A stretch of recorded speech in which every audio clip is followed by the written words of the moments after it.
Hello friends, आप मेरे साथ जुड़े हैं फ्रंट लाइन अकाउंटिंग पर, जहां हम कर रहे हैं अपनी सीरीज में कहां से जुड़ेंगे कितने क्वेश्चन का क्वेश्चन नंबर 31। जी हाँ, तो इस बार का जो हमारा क्वेश्चन है 31 नंबर का, आप ये लगा लीजिए 3 नंबर का क्वेश्चन है, फिक्स है आपका। हेड और सब हेड के ऊपर क्वेश्चन आना है और 3 नंबर का अपनी जगह फिक्स क्वेश्चन नंबर अपने दिल में समा लीजिए। जी हाँ, 31 नंबर पर। और क्वेश्चन के लिए क्या है, हेड और सब हेड। आपको इस वीडियो के अंदर हेड और सब हेड को देखना है, यानी कि आपका जो मेन टॉपिक है वो हेड सब हेड का है और अपनी जगह क्वेश्चन नंबर है फिक्स। अब आपने किस तरह से हेड सब हेड करना है, आपके बहुत सारे हेड होते हैं, करंट एसेट्स होते हैं, हेड होते हैं वो करंट एसेट्स होते हैं, करंट लायबिलिटी के होते हैं, बहुत सारे लॉन्ग टर्म, यानी बहुत सारे हेड सब हेड होते हैं। जब आपने बैलेंस शीट पढ़ी थी तो बैलेंस शीट के अंदर जो हमारे मेन हेड सब हेड है, तो हमारा जो क्वेश्चन होगा वो किस तरह से होगा। सबसे पहले हम क्वेश्चन कहते हैं, देखते हैं, कहता classify following item under which classify the following item under major head and sub head in balance sheet of company as per schedule third company act 2013। वो कहता आप हेड और सब हेड बताइए किसका, शेड्यूल थर्ड और कंपनी एक्ट 2013 का। आप ये लगा लीजिए ये क्वेश्चन अपनी जगह फिक्स है। कितने नंबर का, 3 नंबर का 100% आना है क्वेश्चन, फिक्स लगा लीजिए। कुल 3 पॉइंट या फिर 6 पॉइंट, मोस्टली 3 पॉइंट आने की उम्मीद है, लेकिन फिर भी 6 पॉइंट आप तैयार करके रखिएगा। किस तरह का क्वेश्चन होगा, वो आपसे कहेगा सिक्योरिटी प्रीमियम। अब आपको बताना सिक्योरिटी प्रीमियम का हेड क्या होगा और सब हेड किसके अंदर, आपकी कंपनी की बैलेंस शीट के अंदर। आपकी बैलेंस शीट में कहां कहां जाता है, store and spheres, bill pay bill, debtors, debentures, investment in debentures. आपने इन्वेस्टमेंट करा, अब आप करेंगे कैसे इस क्वेश्चन को सॉल्व।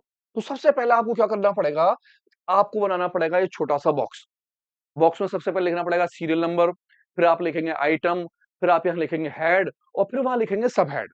ये तीनों कॉलम आपके बराबर बराबर के होंगे। जितने भी पॉइंट्स आपको दे रखे होंगे सारे पॉइंट्स यहाँ लिख लेंगे। जैसे पहला वाला पॉइंट था सिक्योरिटी प्रीमियम का।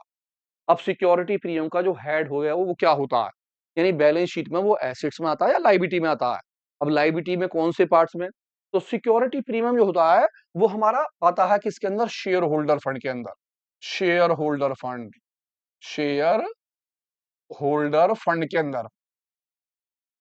और ये जो सब हेड होता है वो होता है शेयर कैपिटल का।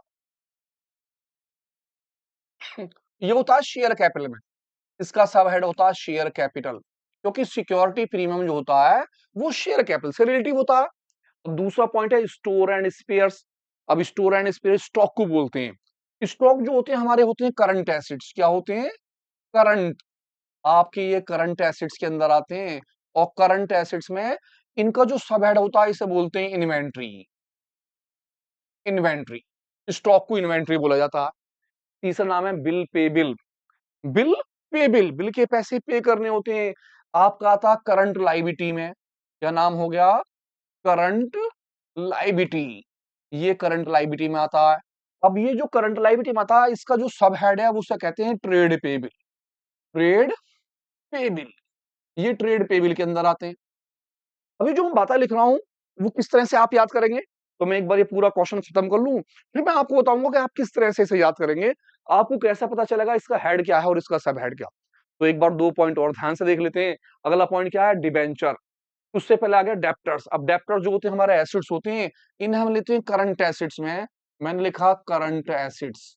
आपको करंट एसेट्स में डेप्टर्स जो होते हैं हमारे वो आते हैं ट्रेड रिसीवेबल के अंदर। ट्रेड, अब ट्रेड रिसीवेबल का नाम जो था आपने 11th क्लास के अंदर पढ़ा था, अकाउंटिंग टर्म्स के अंदर, वहां पे इसका था डिबेंचर्स। डिबेंचर जो होते हैं हमारे आते हैं नॉन करंट लायबिलिटी में। किसके अंदर, नॉन करंट लायबिलिटी। आपकी जो नॉन करंट लायबिलिटी होती है और उसमें भी आते हैं लॉन्ग टर्म बोरो में, ये लंबे टाइम के लिए होते हैं लॉन्ग टर्म बोरो, यानी कि आपका जो होता है एक तरह का लोन, लॉन्ग टर्म बोरो के अंदर आते हैं। और सबसे लास्ट में इन्वेस्ट इन।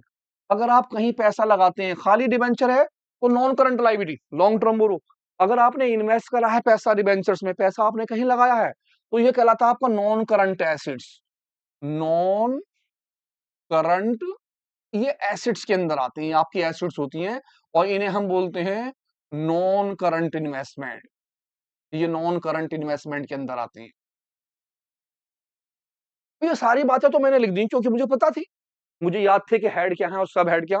अब आप कैसे तैयार करें इस चैप्टर को? चैप्टर बहुत आसान है, 3 नंबर का चैप्टर है, अपनी जगह फिक्स है, जिस नंबर पे है उस नंबर पर आना ही आना है। तो इसकी तैयारी आप कैसे करें?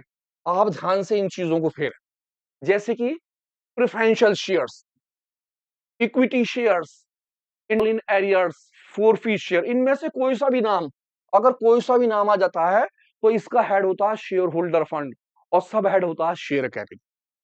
इसी तरह number 2, capital reserve, security premium या security premium reserve, revaluation reserve, general reserve, subsidy reserve, capital redemption reserve, debenture redemption reserve, balance statement profit या लॉस, चाहे वो डेबिट हो या क्रेडिट हो।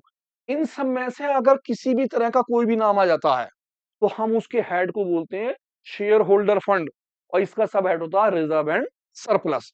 तो इस तरह से मैं आपको और बता रहा हूं, मैं कुछ थोड़ी सी चीजें लेकर आया हूं जो बहुत बहुत इंपॉर्टेंट है, अगर आप इन्हें याद कर लेंगे 100% आपके 3 नंबर पक्के हैं।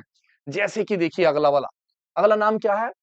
Debentures, bond, long term deposit, long terms loan, long terms from bank, loan from bank, public deposit, इनमें से कोई सा भी नाम आ जाए इसका हेड नॉन करंट लाइबिलिटी और सब हेड आएगा लॉन्ग टर्म बोरो में। तो आप ये नाम याद कीजिए, जब आप ये नाम याद कर लेंगे तो आपको ध्यान रहेगा कि इसका हेड क्या है और इसका सब हेड क्या हो गया।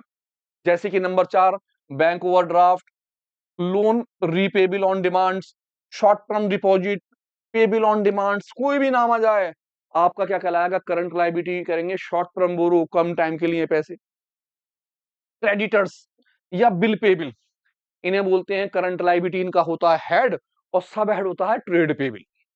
इसी तरह से अनपेड या unclaimed dividend, interest due on borrow, income receive in advance, unearn income, call in advance, ये सारी की सारी बातें, जीएसटी पेबल वगैरह, यहां तक की जितनी बातें हैं इनका जो हेड होगा वो क्या होगा? Current liability. सब हेड क्या होगा? Other current liability. इसी तरह आ जाता है 7 पर, प्रोविजन फॉर टैक्स या प्रोविजन फॉर डाउटफुल टैक्स, कोई भी नाम आ जाए दोनों में से आप क्या बोलेंगे? इसका हेड करंट लाइबिलिटी, इसका सब हेड क्या होगा? Short term provision. इसी तरह आ जाते हैं नेक्स्ट पॉइंट पर, अगला पॉइंट जो है हमारा क्या है? Land, building, plant, furniture, vehicle, live stock और कंप्यूटर्स, ये सारे की सारी इक्विपमेंट्स की चीजें जितनी भी हैं इनका हेड है non current assets, PPEI. PPE fix assets tangible assets बोलते हैं, प्रॉपर्टी प्लांट एंड इक्विपमेंट्स, आप शॉर्टकट भी लिख सकते हैं पीपीई, नाम है property plant and equipments. Goodwill, computer software, brand, mining rights, patents, copyrights, licence fee, सारी की सारी बातें नॉन करंट एसेट्स पीपीई की। इंटेंजिबल में ये तो आए, टेंजिबल में ये आ जाते हैं इंटेंजिबल के अंदर। तो आराम से देखिए, इन पॉइंटों को याद कर लीजिए कि भैया इसका हेड ये है और इसका सब हेड। सबसे आसान तरीका बस ये है, आप इस तरह से अगर याद कर लेंगे तो आपका क्वेश्चन 100% है 3 नंबर का। और देखिए फिर, stock of raw material, stock की सारी बातें, loose tools, stock stock, goods in trade, ये सारी की सारी बातें, इसका नाम आता है करंट एसेट्स हेड और सब हेड होता है inventories. Balance with bank, cheque, draft, cash, कोई भी नाम आ जाए इनमें से, current assets, cash and cash equivalent. और सबसे लास्ट में ले रहा हूं prepaid, unexpired, advance, other incomes, accrued incomes, current assets, other current assets में।